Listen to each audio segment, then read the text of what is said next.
I'm trying to do Hello. this podcast thing now. Inspiration Nation, hello. Lee Kemp here for another week on a podcast. Oh, you've gone.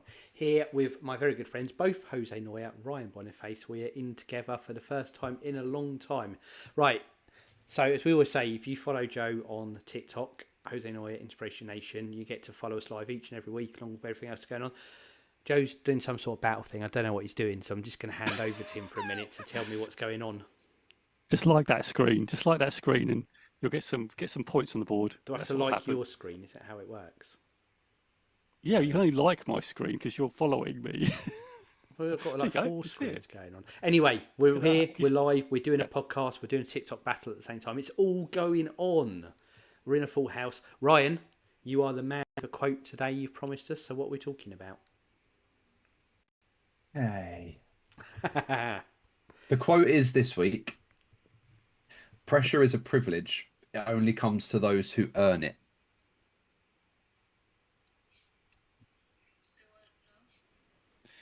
Joe's doing some kind of four-way battle. So this is it. This is what's going on. We're getting very distracted. So for those listening to the audio in like 18 months' time, this is crazy. But Jose is on the TikTok and he is battling with what he's doing. The likes are We're flooding in. battling with Annie. This is going in the background. Battling Annie. That's what we're doing. So anyway, pressure is a privilege. That was the quote. Was it Ryan there? Pressure is a privilege, yeah. And Joe will appreciate this quote because it's a quote from Andy Murray. Ooh, like this. Really. And he's mentioned this quote a few times in interviews around his mental resilience. And as I understand it, he tries to put himself in a position, or he used to when he played tennis professionally anyway, that if he felt pressure, he tried to see that as a positive because it means he was doing the right thing. If you're under pressure, it means that you're in the right place. You've earned the right to feel pressured because there's an expectation that you've earned, so to speak. And rather than being scared about the pressure and crumbling under it, he tried to turn that into a fire, you could say, to push him forward. Um,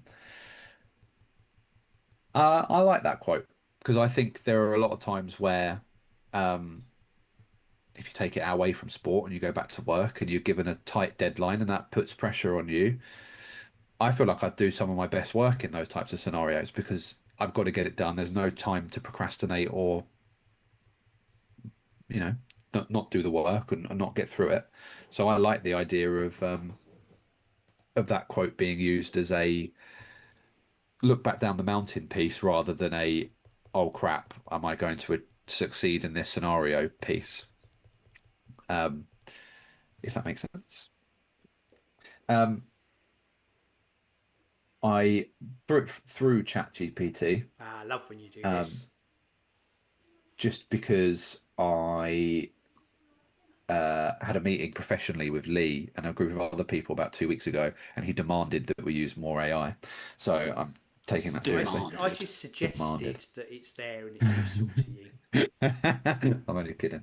Um, ChatGPT suggests I asked it essentially, can you give me some tips on how I could implement this kind of quote and this kind of belief into my daily life, and how I can use it to better myself, kind of personally and professionally as well. I mean, it's a bit of a niche quote, I think, in terms of seeing pressure as a privilege. I think that's a really hard thing to do because a lot of people feel pressure for something and that makes them want to back away, makes them kind of want to take stock and assess their situations before proceeding with whatever it is you want to do. Whereas I get the feeling when I read that quote from Andy Murray and watching him win Wimbledon and the Olympics and things like that, that he kind of treats it as a lump it all on me, I can handle it. I'm going to use it as a motivation to do better than what I was going to do before, so keep it coming. And I think that's a really different perspective of how people can view pressure and being in pressured situations. And um, obviously, the pressure is totally different to winning a one of the big grand slams of tennis compared to your little office job that all of us do. But there is similarities to how those things make you feel as a person. Um, and I think it's good to be able to utilize things like that. So GPT says, and I'll throw it over to you after this, is pressure is often seen as a negative. It can lead to stress, anxiety, and nerves. But reframing it as a privilege turns it into something earned, proof that you're doing something that matters. Think of pressure as a sign that you're trusted with responsibility, you're pushing your limits, and you've reached a level that others haven't or can't. That's what I mean. And I hadn't actually read that bit yet, so that's new to me. But that's actually how I hear when I hear that quote. I think that's how he's trying to utilize it, so to speak, in that he's in a prestige position, being a tennis superstar, and he knows that others aren't going to be able to reach that level or can't reach that level. So I'm going to use that to better myself and try and push forward. It's a really interesting way and a really interesting concept of how to deal with pressure, and I found it quite don't know, I thought I'd find it quite conversation bearing for the three of us. Conversation bearing, eh? And as per usual, I've got us about 10 minutes into this podcast without throwing it over, which is something Joe could never do. Joe could learn So from, some would say.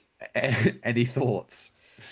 There we go. Did you win your battle, Joe? Is that what's happened? Or did you We lose your lost. battle? Oh, We came joint second. there's lost. There's no joint second. There's first or there's losing. Okay, Lee. Right. So, I read this is and it ties into what you said. There's a mindset thing. Absolutely, and I love this. I was listening to a podcast earlier in the week from someone who said something, a mindset thing that was very, very similar to what you're saying. And I'm like, that's so strange that's like in the same week I've heard that. So what he said was, and he said it's all about mindset. And I'll change what he was saying for the scenario to what I was saying. But he said, instead of saying I've got to go to work tomorrow, you say I get to go to work tomorrow. Oh, I've got to do a meeting with the team tomorrow. I get to do a meeting with the team tomorrow. Oh, I've got to do a board meeting tomorrow. I get to do all these things are privileges that someone else would be scrambling to have or do or be involved in, or at one time you wanted to do. And it's the same as that pressure bit, because actually, in the Andy Murray example, the pressure he feels is the symptom of his goal that he had. So he's only feeling the pressure because he's got to, or he's on his way to where he wants to be. And it's really easy to give into that. It's the same, say, with this guy, and he does a lot of travelling. It's, I've got to get on a flight tomorrow. No, I get to get on a flight tomorrow because you're doing what you want to do. You're doing what you love, and it's all a mindset switch thing. So I think fits in with that. And the other thing I was going to say, and I talk about it to people quite often, is I think one of the keys to being successful, one of the keys that I see in people who are successful, one of the things I think that helps me in attaining my goals, getting what I want to do, is, and the ways I phrase it is how broad my shoulders are, which is really how much pressure I'm able to absorb as a part of what I'm doing, but I'm unable to absorb it, not because I'm some sadist or glutton for punishment, but because of my ability to deal with it in the right ways, compartmentalise, rationalise things, put stuff in perspective, all of which comes from those sort of mindset things again. So not only do I think it's a great mindset simply for the whole, it is a privilege and you look at it that way, but that's how successful people are successful, because they can deal with it and they understand that that's a part of getting to where you want to do. Success is not easy whatsoever, and that's a part of coping with it. So I really like it, and it comes from someone who's, walking the walk as well as talking the talk. So I think that's great. I saw a lot of on the subject of Andy Murray specifically, Rafael Nadal. So I'll start from the top. The French Open's on at the minute, Roland Garros, and Rafael Nadal's won it 15, 16, 14 times, something ridiculous like that. And he's retiring this year, or has recently retired. And they brought him out to the centre court, or whatever they call it. Is it? No, Arthur Ashe's the US. I can't remember what they call centre court in France. They brought him out to the centre court, and they did a Hall of Fame style footprint or a shoe print on the clay court. Fantastic, great stuff. They presented it, but they had Federer, Djokovic, and Murray there in attendance, to kind of congratulate him, shake his hand, and say, well done, you're a legend of the sport. And I saw so much on social media of people being like, why is Murray in that picture? Why is Murray even there? And you've got to think to yourself that those four tennis players won pretty much every Grand Slam for 18, 19, 20 years. Between the four of them, there are some times where they didn't. Between the four of them, and if Murray had been born 10 years earlier or 10 years later, he would have 20 to his own name, because that's the standard of the game. But because he's 2% lower than Djokovic's standard or Nadal's standard or Federer's standard, he's seen as a failure. And I really, really can't grasp my head, not seen as a failure. I think that's probably a little bit too far. They don't see him as much of a success as they do the other three. I find that such a hard concept to grasp because there's only a finite number of opportunities. And those three all went through their top peaks at the same time. And I'm not the biggest tennis fan, but I know bits and pieces. Murray lost 5 Australian Open finals to Djokovic in a row, or something stupid like that. 5 in a row, where if he was playing pretty much anybody else in the world, he'd have won potentially all 5. It's a really, really weird concept that people struggle to grasp, is that those 4 have won something like, it's got to be over 80 Grand Slams between them. But Murray's only won 3, so therefore he's horrific. He's horrific compared to the other 3. It's not how that works at all. It's mental to me how people can get to that point. Yes, he's not won as many as the others, but when he came on the scene, Nadal was in the middle of his peak, especially in France. Federer was in the middle of his peak, especially in Wimbledon. And then Djokovic is such a specialist on all of the surfaces that he had no chance, or next to no chance, fighting those fights as well. But as I say, if he was born 10 years later or 10 years earlier, he'd have won the same number as they had. But that's by the by. Joe, anything from you? Yeah, a couple of things. There's a lot of good things said there. And this I'm going to go back to your quote, to just go back to the beginning where you said pressure is a privilege. And it only comes to those who earn it. Only comes to those who earn it. Only comes to those who earn it. And I've written a couple of things while you were talking. So the first thing was, I was trying to draw it to a personal experience because I'm trying to think of it. How does this come across in my life? And so what I thought about was when I've been in positions where I've been expected to win. Say that again. So when I've been expected to win. Right, okay. Like your upcoming so you tennis might play final. Paul. Right. So, well, I don't know about this, but well, the thing is, when we played our semis and the other ones, when I saw who were playing, I felt there was an expectation on me we should be winning this. Yeah. Okay. And that's what I think this is. It doesn't matter what so Ryan, like when you play pool, you'll play opponents that, I should win this. And then the pressure comes because actually I do have the ability to win, so I should be winning this. Lee, the same with you when you do Fortnite or whatever, right? Oh, I'm playing against other players. I don't know. I'm trying to pick something. Joe plays tennis, Ryan plays a pub game, Lee plays computer games. You know, Lee, when you're out there, putting the washing away or taking the bin out, you're like the best at taking the bin out, right? The pressure of taking the bin out, I've got to do it right. And that's what I was thinking about really for you two is, how do you apply my so I felt that in football when I played it younger, that we should be beating these lot. We should be beating them. Yeah. And that's the way I'm thinking of it. Do you find on that specific point that when you don't win those matches that it's almost embarrassing? You feel disappointed. Okay. And also I find my game changes. I don't know how you feel, but you over-engineer it. Yeah. I'm like, when I'm playing my shots, I'm not really going full out. I'm just playing within my abilities. To not lose. You're playing to not lose. Yeah, like I'm hitting the shots, but I know where I can hit it so they can probably make an error. Rather than going for my shots, I'm more conservative because I know, well, if I can keep going enough, they'll make enough mistakes for me to just win this game. Just keep my serve at constant pace. But I think that's a tactic. I think it's a tactic to win. But I probably don't play my best tennis. I probably play my best tennis and lose when I'm playing against better players. It's really strange. It's a very weird concept. Because there's no expectation. No expectation. So I'm playing freer. It's really interesting. And this is when you said about the tennis. I thought, how does this apply to me? And that's how I found it. So this is why I love this, because I think you're right.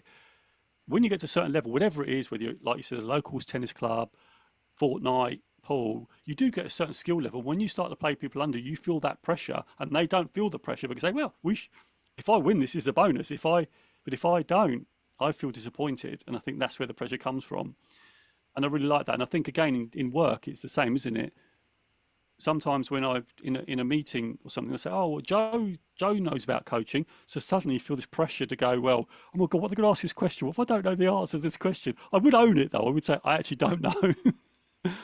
But there's I get like that. I get that at work sometimes. If somebody's like, "Oh, Yeah. Ryan will know the answer to that question," I'm like, "What question are you talking about?" I've never had this, so I Because can't relate to your scenario. I mean, but I put out a I'm meme bin. going to say I know that I know, having worked with Lee, I know that's absolute bullshit. But Uh, I love you here calling we that are. out, Ryan. Brilliant. Um, yeah. Okay. So back to Chat GPT. I asked. Uh, I kind of feel like my Chat GPT replies come across masculine, so I asked him, if you like, um, how to use this quote daily, because I asked for it how I can help use that quote professionally and personally. Um, Funnily enough, at that the thing I mentioned earlier that Lee told us we all had to use AI at, I had to do a presentation, and I had no problem doing that presentation in the build up beforehand, no problem at all. The second I went up to do said presentation, and I'll be clear here, I don't have any problems with public speaking, especially not to people that I know, and I knew everybody in the room. As soon as I um, started the presentation, I couldn't catch my breath. Lee wasn't listening to my presentation because he's too good for me. But I don't know if you caught it, I but would I lie and struggled say the. yes, I was, but I don't recall any of this, so Yeah, it there clearly you go. wasn't. I think you were sat over the other side.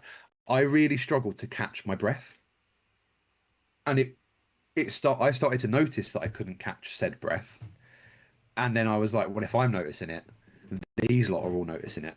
And you know what I should have done? And in hindsight, if it ever happens again, I'll do it again. I should have just stopped. I should have just stopped and said, 2 secs, I can't catch my breath. Give me a minute. And I only say that I couldn't catch my breath because I don't even know why I lost it.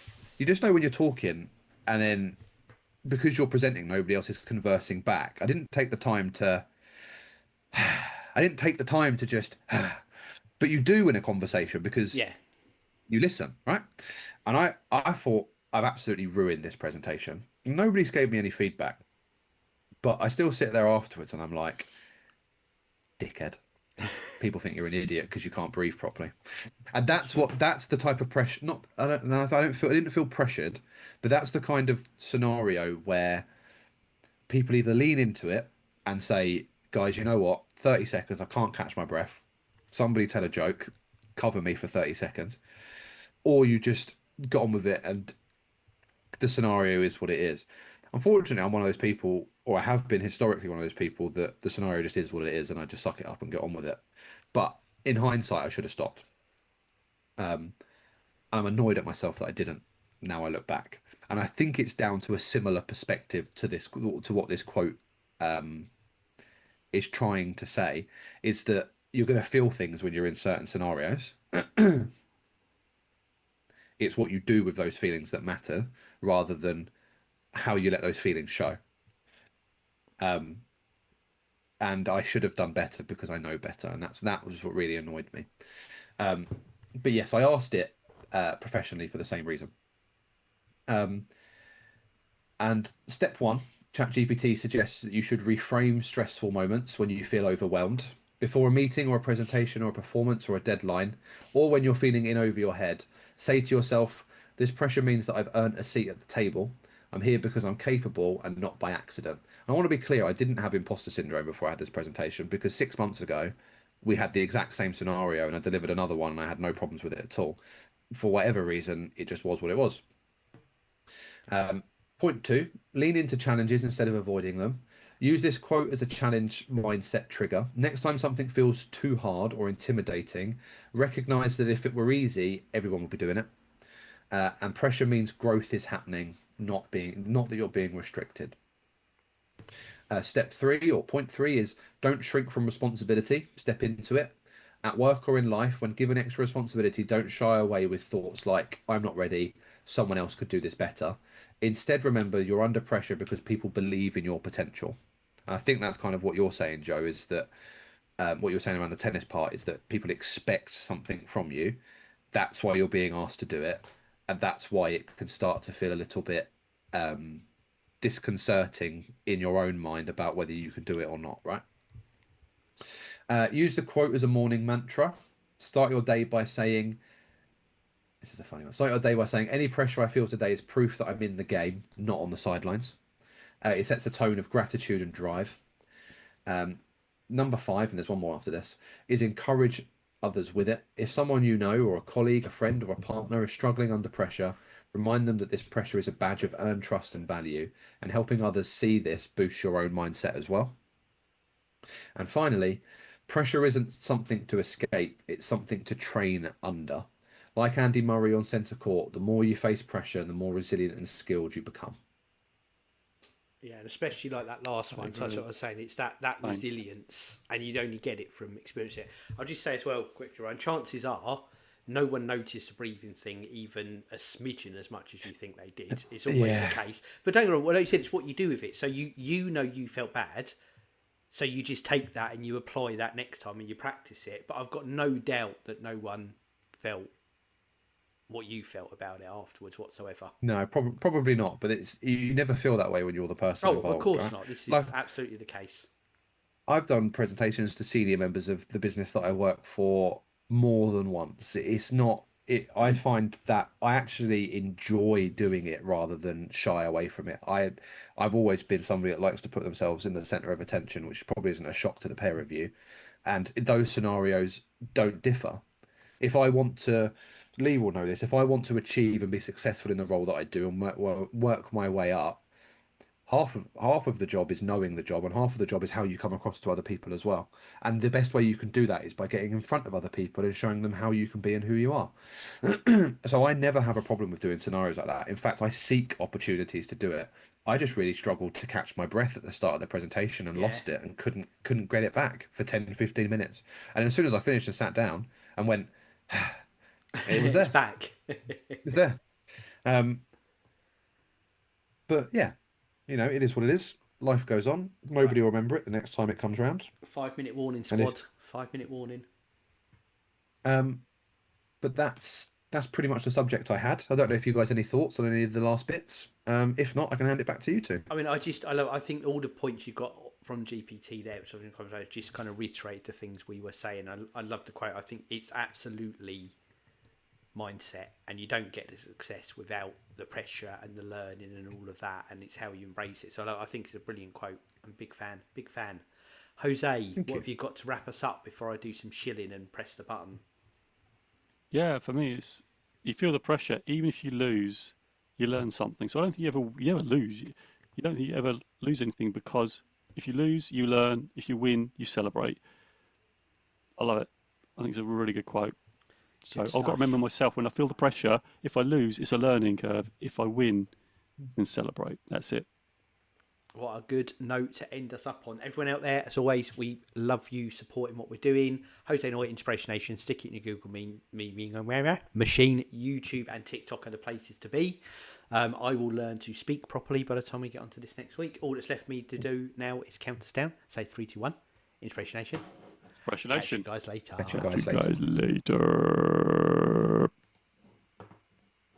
don't know how that sounds. I've not listened back to that. Terrible.